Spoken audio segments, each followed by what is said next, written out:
সুধীজন, এই যে আমরাও তিলক নিয়েছি, এই যে আমরাও গলে তুলসীর মালা নিয়েছি,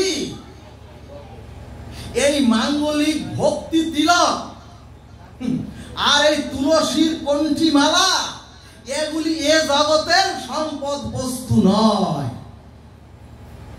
এগুলি এ জগতের বস্তু নয়। যারা নিত্য গোলক বৃন্দাবনে রাধা মাধবের নিত্য পার্ষদ, এগুলি হচ্ছে তাদের বস্তু, এগুলি হচ্ছে তাদের চিহ্ন। তবে সুধীজন, রাধা নাম লেখা, তবে সুধীজন কৃষ্ণ নাম লেখা বা নাম লেখা সেই লকেট কণ্ঠে ঝুলানো যাবে না।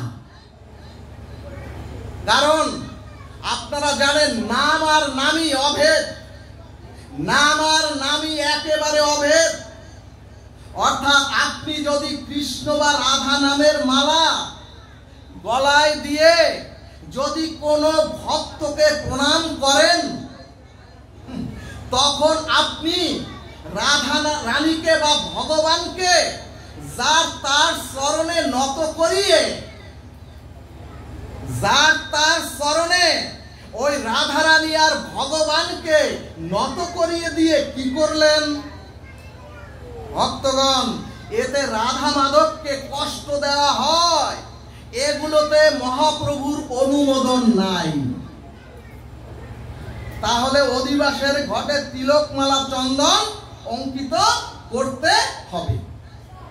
এরপরে ভাগবত বললেন, ওগো, এরপরে শাস্ত্র সিদ্ধান্ত দিলেন, যার ললাটে তিলক আর কণ্ঠিতে তুলসীর মালা নাই, তার ধ্যান, তার জপ, তার কীর্তন ফল দান করতে পারে না।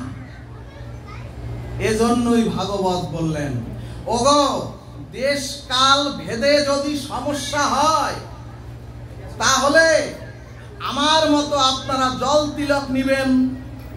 তাহলে আর যদি জল তিলক না নিতে পারেন, তুলসী মৃত্তিকার ওখান থেকে যদি জল তিলক না নিতে পারেন, তাহলে ভাগবত বলছে জপ, ধ্যান, সংকীর্তন, হরিনাম ক্রিয়া করে না।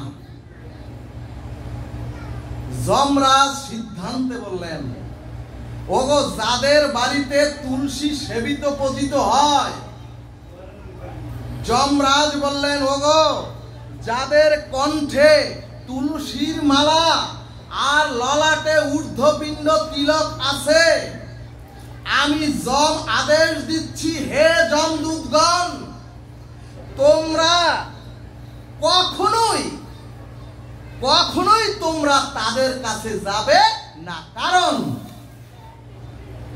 যমরাজ বলছে যমদূতদের, ওগো, ওই তিলক, ওই কণ্ঠী মালা, এগুলি সব বৈকুণ্ঠের বস্তু।